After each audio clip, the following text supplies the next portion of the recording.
रेवंत रेड्डी को अगर दम है तो खुद इम्तिहान लिखकर नौकरी हासिल करे। नौजवानों की गरजदार ललकार।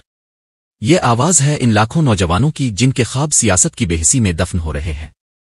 तेलंगाना में नौजवान तबका कांग्रेस हुकूमत से सख्त नाराज है, खासतौर पर चीफ मिनिस्टर रेवंत रेड्डी से। एहतजाज करने वाले नौजवानों ने दो टोक अंदाज में कहा। ఓకే అంటున్నాడు కదా, ఆ ప్రూఫ్ మొత్తం ఇప్పుడు ఎట్లానే యూట్యూబ్ ఛానల్స్ అన్ని ఉన్నాయి, ప్రతిదీ ఆన్లైన్ లో అప్పుడే తెలుస్తుంది కదా. ఏమనండి యూట్యూబ్ లో, ఛానల్స్ లో, ట్విట్టర్ అన్ని ఉన్నాయి కదా, ఎప్పుడు వేసాడో మాకు చూపెట్టమనండి, మేము చూస్తాం. అబద్ధాలు ఆడకనండి ప్లీజ్ అండి.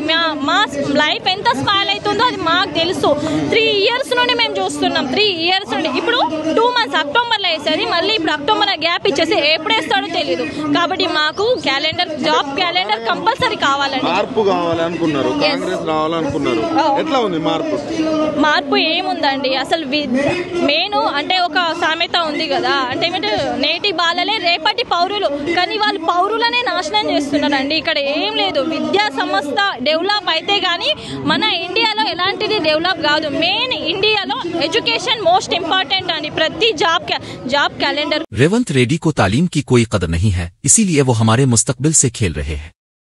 नौजवानों का कहना है कि हुकूमत रोजगार कैलेंडर जारी न करके लाखों बेरोजगारों को ज़हनी और माशी अजियत में डाल रही है। एहतजाज करने वाले उम्मीदवारों ने कहा कि कांग्रेस हुकूमत ने वादे तो बहुत किए मगर उन पर अमल सिफर रहा। हुकूमत वक्त ज़ाय कर रही है और हम अपनी उम्रें। उन्होंने खबरदार किया कि अगर हुकूमत ने फौरी तौर पर जॉब कैलेंडर जारी न किया तो रियासत गिर एहतजाज का आगाज किया जाएगा और यह खामोशी अब तूफान में बदलेगी। ये सिर्फ नौजवानों का एहतजाज नहीं, ये उनके ख्वाबों की चीख है। क्या हुकूमत इन आवाजों को सुनेगी?